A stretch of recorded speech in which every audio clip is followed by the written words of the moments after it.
In this our fourth example, we are still handling on the relationship between density, mass, and the volume.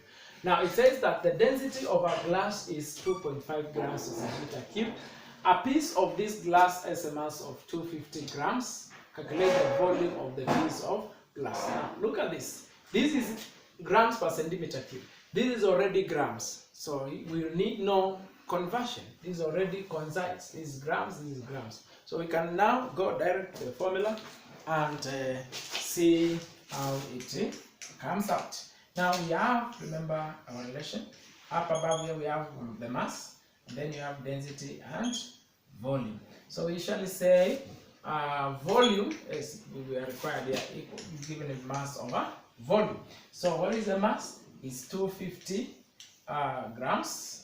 Density is 2.5 grams per centimeter cube. And in this case now, we shall have this to be 250 over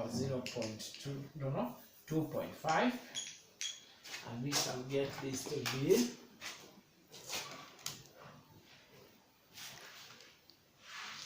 100. This comes to 100 centimeters cubed. Right. 100 centimeters cubed will be the answer to this. What do we need to remember here? Remember this, master this, and then this one should be mass over density. I'm sorry, it should be mass over density. So you need to remember this, how to relate it.